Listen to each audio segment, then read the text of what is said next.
Yeah, comments. You know,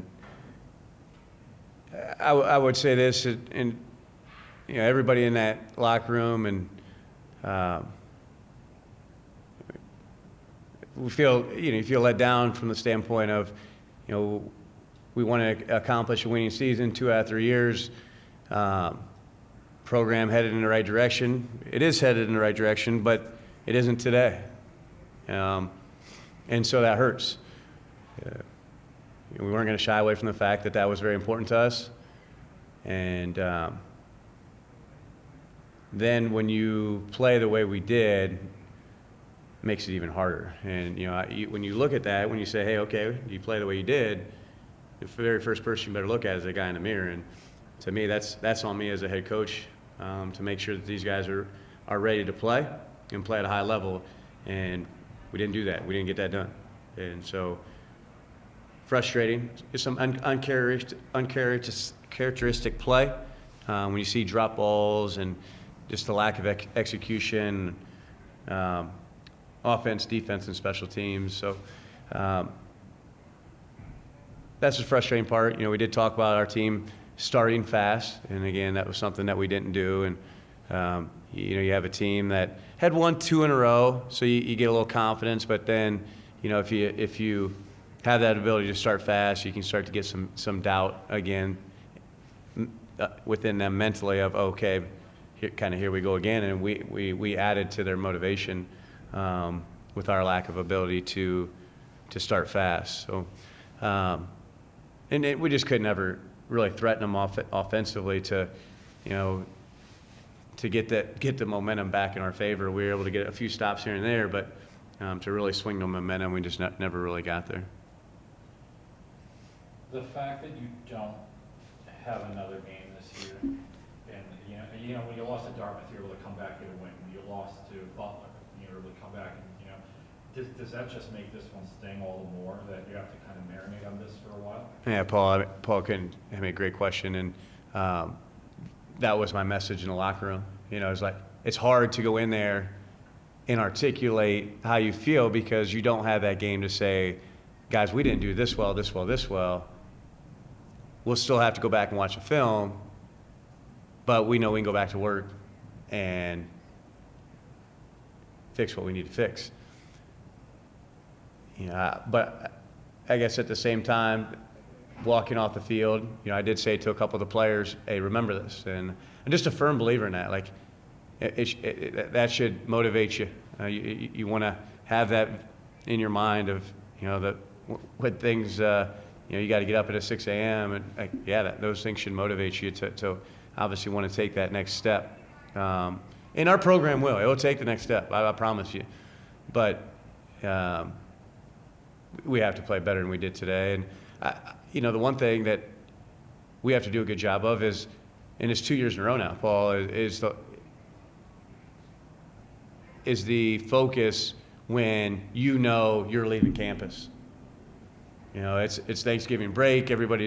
All your classmates, students leaving on Friday, and you have to have that ability to keep your focus when hey, last game, I'm getting ready to leave. And I think that to me, that was, we didn't do a good enough job. I didn't do a good enough job as a coach making sure we were locked in as we needed to be from the mental part of it so that we could perform at a high level. And we need to do a better job of that.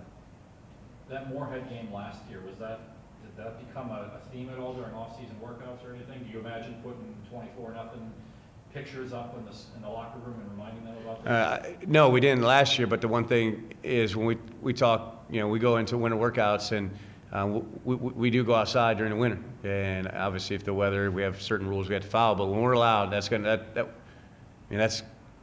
be an emphasis in terms of at this time of year, you have to have the ability to go out and play in all kinds of weather. And so cold, rainy, windy, that's not an excuse. And so when we go out there and we do have winter workouts, like they need to be performed at a high level so that carries over to the field. But that's going to be an emphasis, something that we will remind them at moving forward. stepping back from this game for a second, you got a lot of seniors on this team who guys who just played their final football game of their lives. Obviously, this is going to hurt them too. Just your thoughts on the senior class that really came in with you, right? Just what have they meant to you? So the fifth years and the fourth year seniors were here when I got here. And that being said, I say that for a reason, because I couldn't be more grateful and appreciative of what they've done for the program. I say all the time that they didn't pick me. Now they had, you know, players on the panel, but they didn't pick me. And the way that they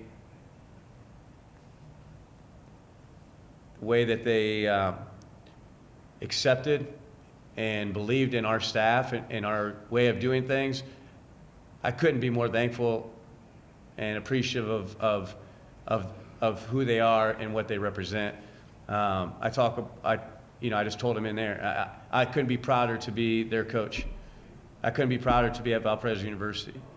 I didn't go the way we wanted, but don't let one game. You have to have the ability.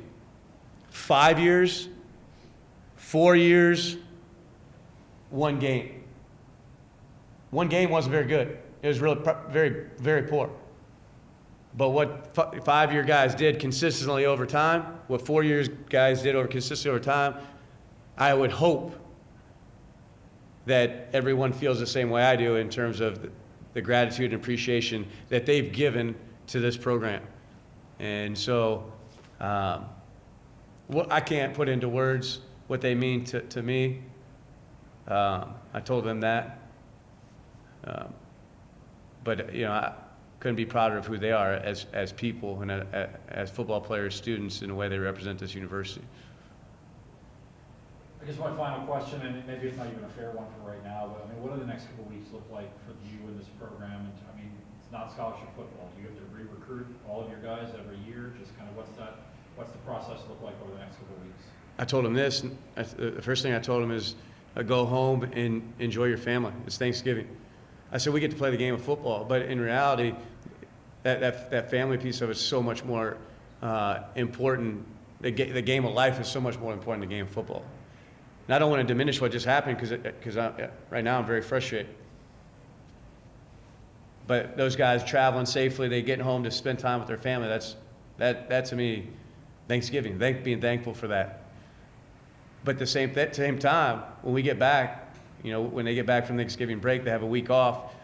Well, actually, go back, Paul. It's a very fair question because we're going to do Zoom meetings on Monday. So we're doing Zoom meeting with our players. Just where are you at? Here's where we're headed, and that we're speaking the same language. We're all saying the same things. So that starts Monday. Then they'll have some time off, but when they get back on Monday after Thanksgiving, the way that the recruiting calendar is now, we'll actually be able to sit down and then have in-person evaluations. Still can do stuff in the weight room until the following Monday when, per NCAA rules, they can't have hours. But we'll jump right back into it, and they'll have this break, and then they you know, their break is really during the winter time. But.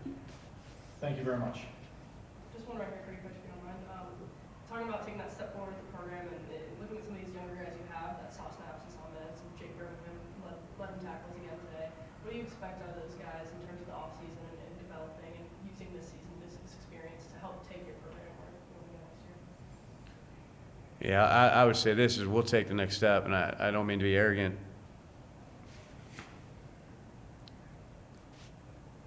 We got really good people, part of the program, and I know who they are and what they're about,